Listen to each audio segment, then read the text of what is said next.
क्या सावित्री, मैंने सुना है कि मालती की बहू ने अपने सास ससुर को घर से निकाल दिया है। अब क्या कहूँ, आजकल की बहुओं का कोई भरोसा नहीं है, कब क्या कर दें। मालती की बहू को देखकर कौन कह सकता था कि वो ऐसी निकलेगी। तू सही कहती है, आजकल की बहुओं को देख मुझे तो बड़ा डर लगता है। कहीं मेरी बहू भी ऐसी निकल गई तो। नहीं, मैं तो गांव की सीधी सादी लड़की से अपने बेटे की शादी करवाऊंगी। इस तरह एक दिन गायत्री अपने बेटे की शादी गांव में रहने वाली मीना नाम की लड़की से करवा देती है। ये लीजिए माँ जी, आपके लिए गर्मा गर्म नाश्ता और चाय। अरे वाह बहू, सच कह रही हूँ, जब से तू इस घर में आई है मुझे तो बड़ा आराम है। तेरे जैसी बहू तो किस्मत वालों को मिलती है। का माँ जी, अब इतनी भी तारीफ मत करिए ना। धीरे धीरे मीना गायत्री की चहेती बन जाती है और मीना भी गायत्री को कभी शिकायत का मौका नहीं देती थी। फिर एक दिन, ये ले बहू, आज मैं बाजार से तेरे लिए साड़ी लाई हूँ। साड़ी देखते ही मीना का मुंह लटक जाता है। का माँ जी, ये भी कोई साड़ी है? ना, मुझे तो बिल्कुल पसंद नहीं आई। अरे लाना ही था तो कोई अच्छी महंगी वाली साड़ी ले आती मेरे लिए। आप तो ये सस्ती साड़ी उठा लाई। मुझे नहीं ना चाहिए आपकी ये साड़ी, आप ही पहनिए इसे। अरे ये क्या बहू, तू तो आजकल कुछ ज्यादा ही नखरे दिखा रही है। मैं इतने प्यार से तेरे लिए साड़ी लेकर आई हूँ और तू है कि उल्टा मुझे ही दो बातें सुना रही है। अरे माँ जी, आप अपने लिए तो बड़ी डिजाइनदार और महंगी महंगी साड़ियां खरीदती हैं और मेरे लिए ये सस्ती साड़ी ले आई।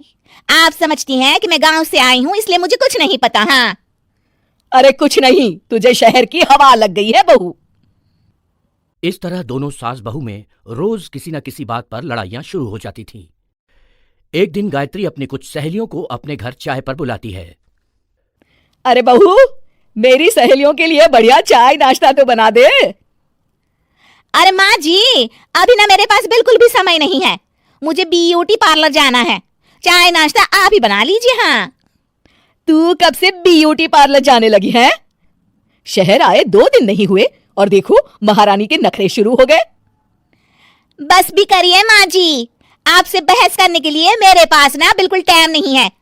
आपका क्या है, आप समझती हैं कि मैं गांव से आई हूं तो मुझे कुछ नहीं आता, और आप जो रोज रोज मुझसे मेहमान नवाजी करवाती रहती हैं नौकरानी की तरह।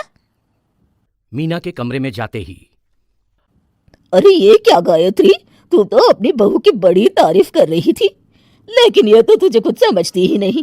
भाई मुझे तो लग रहा था कि तेरी बहू गांव की है तो सीधी सादी होगी, लेकिन इसने तो शहरी बहुओं को भी मात कर दिया। हाँ। अपनी सहेलियों के सामने अपनी बेइज्जती होते देख गायत्री आग बबूला हो जाती है। अरे क्या शहर और क्या गांव, मेरी तो किस्मत ही फूटी थी जो मैं इसे बहू बना के ले आई। भगवान जाने आगे और क्या क्या करेगी। अब तो मुझे कुछ ठीक नहीं लगता, तू जरा संभल के रहना, कहीं मालती की तरह तेरा भी हाल बेहाल ना हो जाए। अच्छा, अब हम चलते हैं।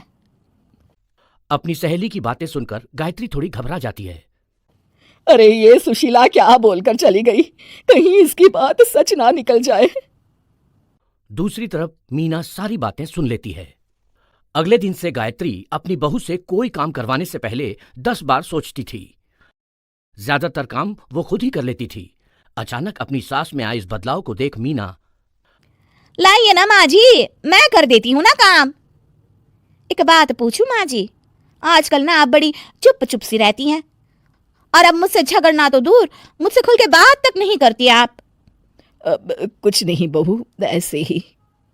मीना अपनी सास की मंशा भांप जाती है और मुस्कुराते हुए कहती है, अरे माँ जी, चिंता मत करिए, मैं आपको घर से नहीं ना निकालने वाली। ये डर आप अपने मन से निकाल दीजिए। अरे छोटे मोटे झगड़े तो हर घर में होते रहते हैं, चाहे कुछ भी हो जाए, आप मेरी सासू माँ हो। मैं तो जिंदगी भर आपकी सेवा करूंगी माँ जी। अपनी बहू की बातें सुन गायत्री को एक प्रकार का संतोष होता है और उसकी सारी चिंताएं दूर हो जाती है। गायत्री अपनी बहू को गले लगा लेती है।